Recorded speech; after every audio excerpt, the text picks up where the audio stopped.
what you do. Have you ever wondered what it would be like to go deep into the Maine woods? You know, where the fishing's so good, you got to hide behind a tree just to bait your hook. Yeah. Or have you ever wondered what it would be like with a rifle or a camera to shoot a deer with more points on it than a home loan? Yeah, that'd be so exciting too. Or going down a river in Class 5 rapids where your heart gets right up here in your throat. If you ever wondered what it would be like to go deep into the Maine woods for an adventure like that, you need to know, I am not your man. Phinedit's the name, Willey Phinedit Maine UnRegistered Guide at your service. I like to take people on what I call a mental vacation.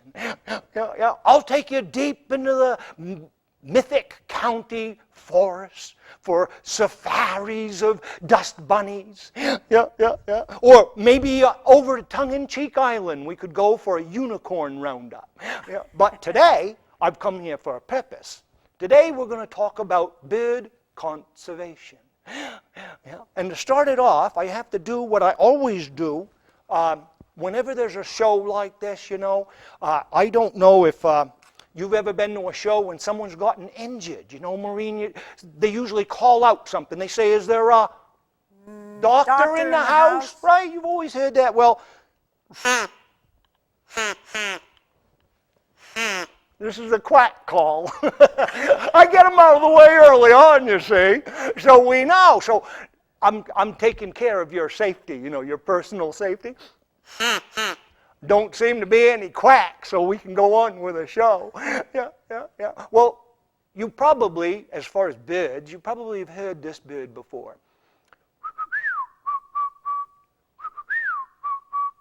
Any idea what that might be? Well, it's a whippoorwill. A whippoorwill. Now, not a lot of people have heard his cousin. That's the whippoorwill. He doesn't get seen very often, but he's just as famous, you know. Yeah.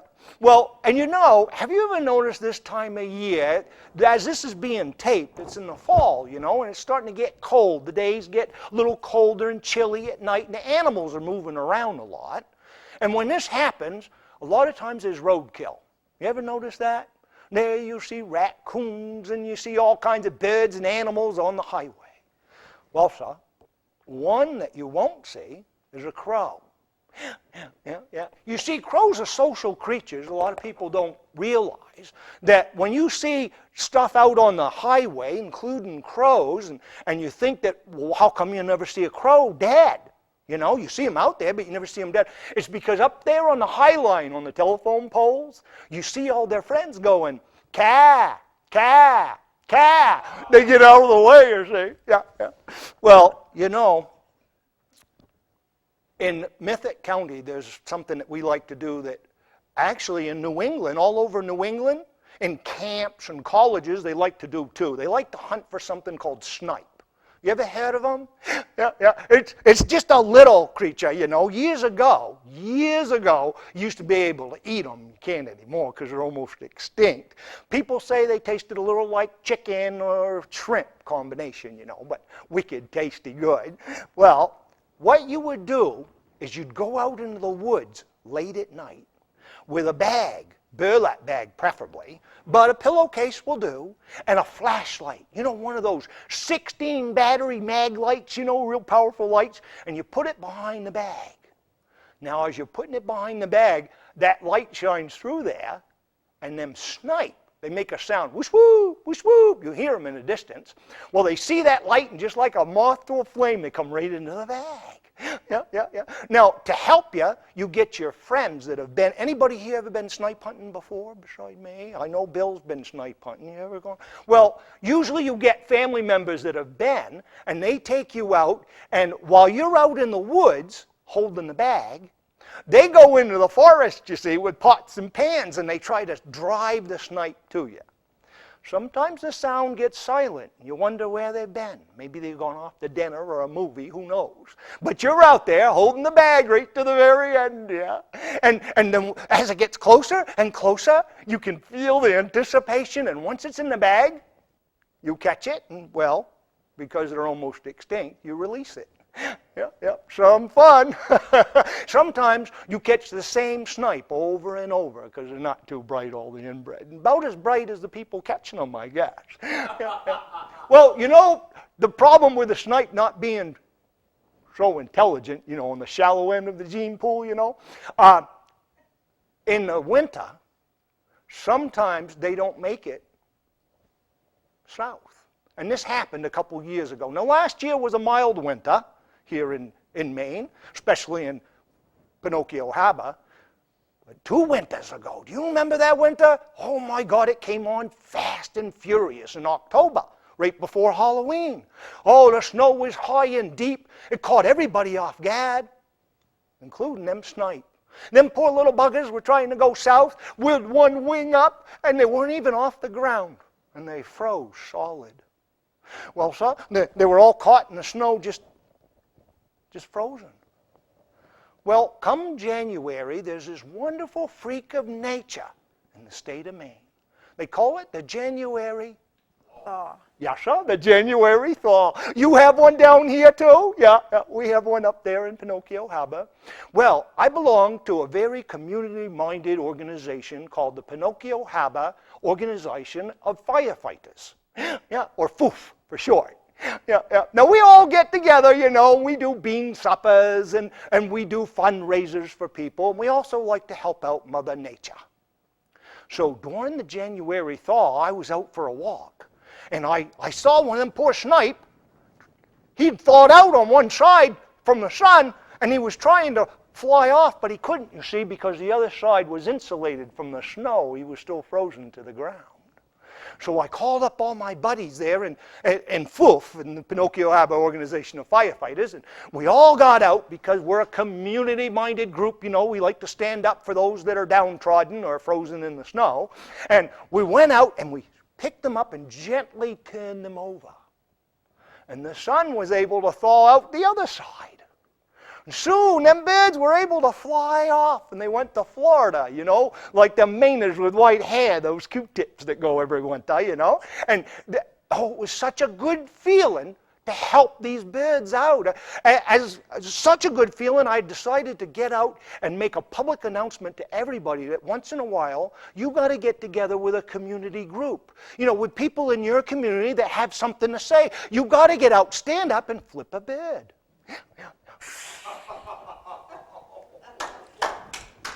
Thank you.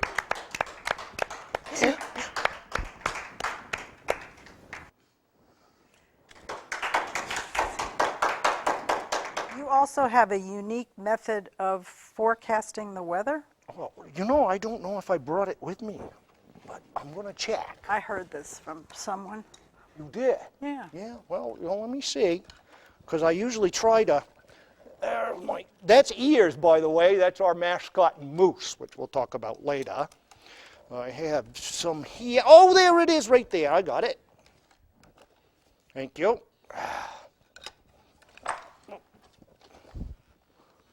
You'd think I'd never done this before. Okay.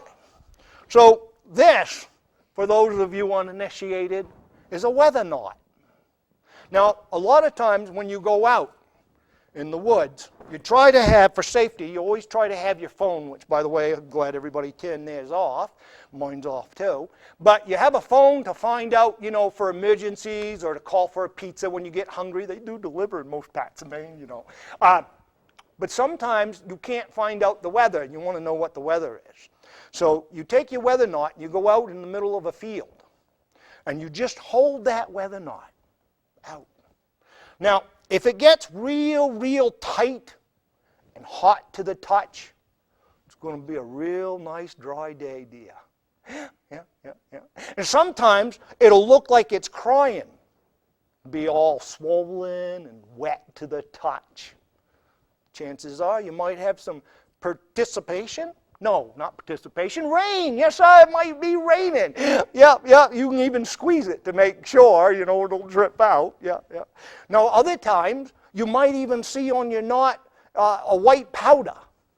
Now, you're either too close to a bakery or it's going to snow. Yeah. Now, sometimes you'll see that going, you know, around and around.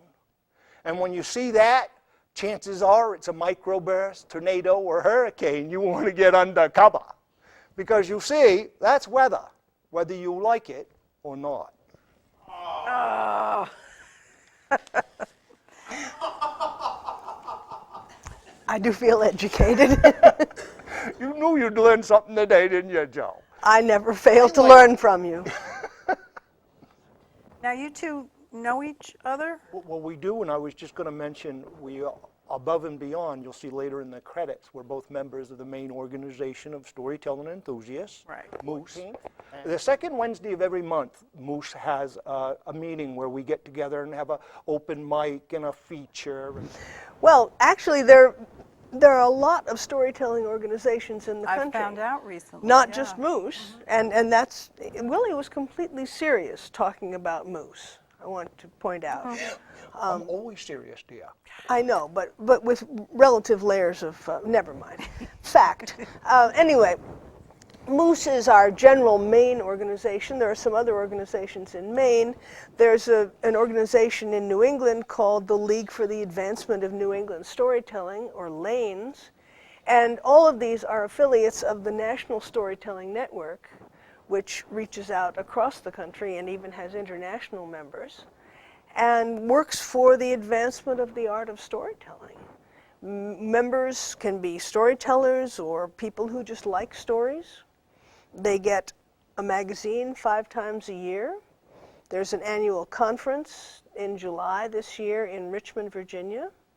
No, August 1st to 4th in Richmond, Virginia. And it's a wonderful organization. Do you have Rich. any Tell me. questions for Willey or Joe? Bill, you must have a question. Willey, could you explain that piece of apparatus hanging out of your pack basket? Oh, yes, sir. Yes, sir. This thing right here, this thing. Well, it's my fly rod, you know, because I like to catch flies, you know. Well, you know, some people use flies to catch. I like to catch flies because they can be a real nuisance. But I didn't bring it out earlier because this is such a nice facility you all have here at Biddeford Cable Access, you know. There's no flies at all. Well, not that's noticeable anyway.